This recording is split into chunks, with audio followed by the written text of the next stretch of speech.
What's new for the Mazda CX-5? On the surface at least it would appear not much. The styling has a more mature look and the interior has been rearranged for better ergonomics. The platform underpinning the car is 50% new, and the engines have been carried over from before. You can have a 2.0-liter petrol or a 2.2-liter diesel with either 150 horsepower or 175 horsepower. Most important, however, are the changes under its skin. Mazda has packed the new CX-5 with soundproofing in order to make it quieter on the move, and it's had a profound effect. This model is now much more pleasant to ride in. Good handling and improved equipment. Like all Mazdas, the CX-5 is a surprisingly agile handler, much better than most rivals and on a par with some smaller hatchback models. As well as a stiffer body, this CX-5 benefits from the rather wordy vectoring control, which helps tighten up the car's handling even further. The previous model had started to fall behind in the equipment stakes though, so this new CX-5 packs in loads of contemporary tech like a powered tailgate, new head-up display and heated steering wheel. Even the entry-level models include tons of standard kit, so whichever version you choose you're likely to get pretty much all the kit you could want, without having to head to the options list and pay more. The verdict: the Mazda CX-5 SUV faces a tough challenge in tearing buyers away from the likes of established off-roaders including the Ford Kuga, Kia Sportage and Volkswagen Tiguan. Mazda hopes that the combination of angular KODO styling and Skyactiv fuel-saving tech, plus a raft of standard high-end kit, will be enough to get drivers' attention. The second-generation CX-5 takes over where the previous car left off by offering sharp handling for the class. But this car offers much greater refinement, making it feel much more upmarket. Mazda CX-5 review to find out why it deserves your attention.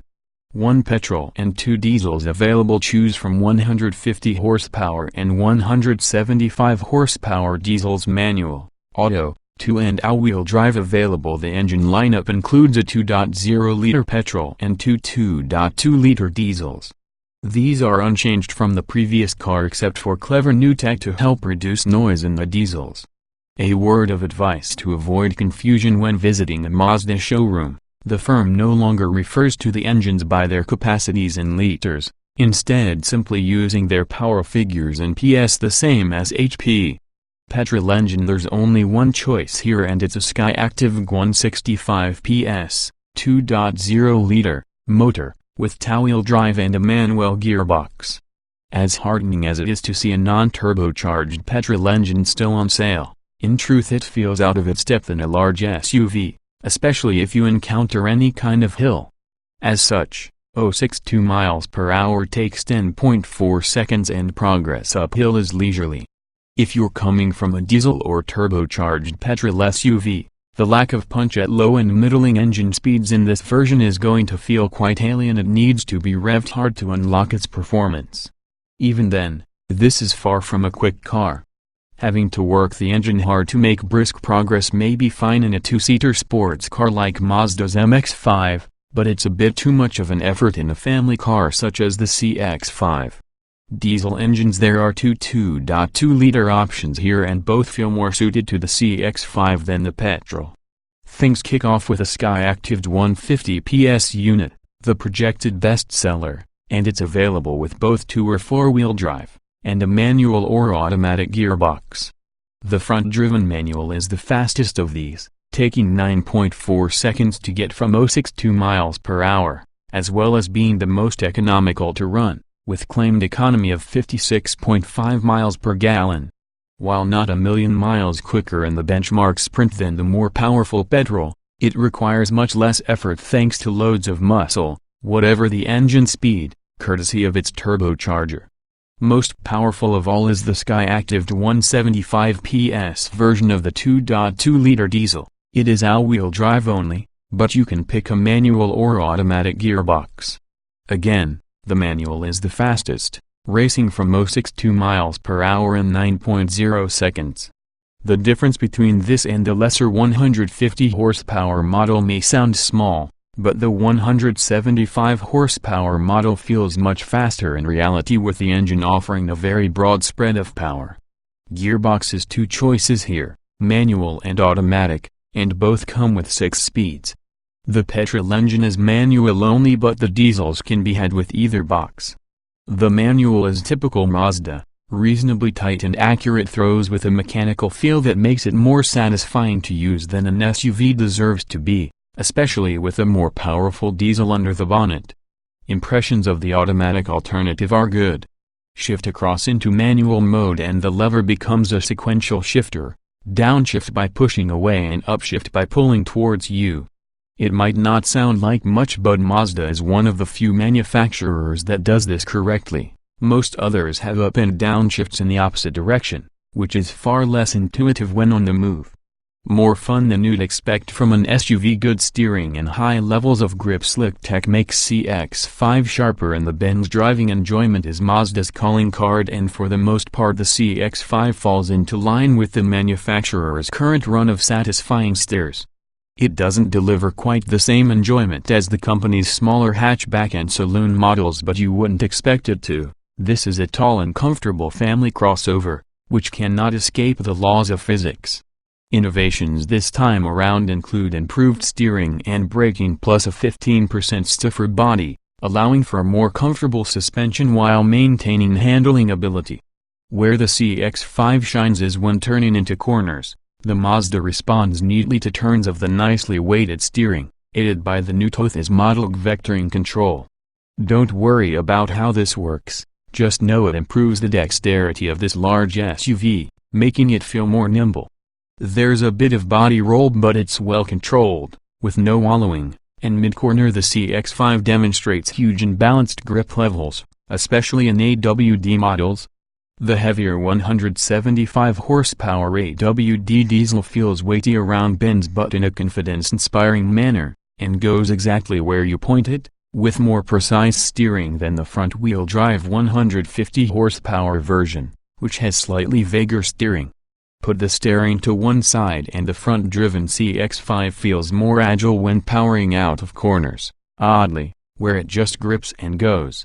In AWD cars there's a slight delay, which you can minimize by pressing the accelerator earlier than normal and leaning on those huge traction levels. Entry-level cell nav models with smaller wheels and more rubber between you and the road feel softer and the steering less precise. That extra rubber does mean it is smoother over bumps, though.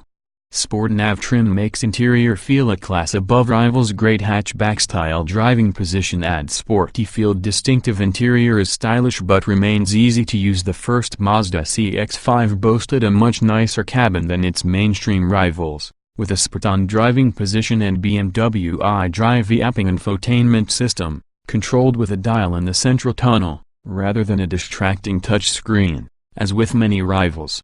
Material quality is good in all the places you naturally look or touch, but there are still some harder plastics and hard-wearing areas. Meanwhile, Sport Nav models feel a substantial rung above cell nav trim, so much so that it moves the CX-5 from being a value-oriented Kia Sportage rival to being able to stand alongside the pricey Volkswagen Tiguan. Changes for the new model include silver highlights on the doors and dash, which are aligned horizontally with the center of the steering wheel, giving the interior the illusion of greater width. Higher-spec models benefit from attractive wood trim and softer leather padding on the lower dash, but cheaper cars have hard plastic you can bang your knee into. Interestingly, the head-up display is now projected onto the windscreen rather than a piece of plastic, which looks a lot nicer. The center console is higher than before, bringing the shift lever closer to the wheel itself, a new design, and the two armrests are now at a similar height so you don't have to sit wonkily anymore. As a result, you can adjust the seat to make it feel like you are sat in a tall hatchback with a laid-back position, rather than the upright stance needed when driving many SUVs. Much improved interior refinement, good ride quality considering road holding, redesigned seats up to the longest journey. Here's where Mazda reckons it has made its largest improvements: the low amount of noise, vibration and harshness demonstrated by the CX-5. The key here was to allow all passengers to easily hold a conversation at speed. As such, you get a thicker windscreen, new door seals, tighter panel gaps and additional sound deadening. This reduces the level of tire and wind noise, the latter being the downfall of the last CX-5, and the result is a hushed and comfortable cabin, in fitting with Mazda's aim to make this model a more mature proposition. There's a bit of a firm edge to the ride over really bad surfaces, but on the whole the CX-5 rides very well, especially impressive when you consider its handling prowess. It's similarly strong on the engine noise front. The diesel engines, in particular, are smooth and quiet compared with rivals. Work them hard and you can hear the underbonnet work going on, but if anything the somewhat sporty noise adds to the driving experience rather than detracting from it. Fantastic seats really bolstering the comfort levels are the CX-5's front seats, which are nicely sculpted and offer plenty of support. This obviously helps when driving quickly, but you'll feel the benefit even when you're just cruising. The rear seats have also undergone a reworking and now offer a reclining mechanism to help passengers get comfortable, plus there are 2 air conditioning vents to keep them cool. An armrest, which folds away into the middle seat, which is reasonable to sit in as long as you don't mind straddling the tall center console, hides 2 USB ports and heated seat controls, depending on specification, of course. Headroom in the back is great but legroom is just average. The rear doors open really wide though, so fitting a child seat will be easy. Even entry-level cell nav stuffed with kit top-spec Sport Nav has everything you could want, all get LED lights, nav and all-round parking sensors. Keeping things simple, here are trim levels called Cell Nav and Sport Nav. Both come with SatNav as you'd expect from their names, plus a long list of other desirable kit. Standard Mazda CX-5 SUV equipment. Kicking things off is the base spec Cell Nav, which is normally the upper middle trim in other Mazda models, and as such it comes with loads of kit. Externally you get 17-inch alloys, LED headlights including daytime running lights and front fog lights, power folding door mirrors and privacy glass. Inside there is black cloth seat trim with high adjustable front seats and reclining rear seats, a leather-wrapped steering wheel and gear knob, plus auto-dimming rear-view mirror and electronic parking brake. Gadget-wise you get a stop-start system, auto lights and wipers, adaptive high beams, front and rear parking sensors, dual-zone climate control, cruise control with speed limiter, SatNav, DAB radio, Bluetooth connectivity, and 7.0-inch color touchscreen with a control dial for the multimedia system.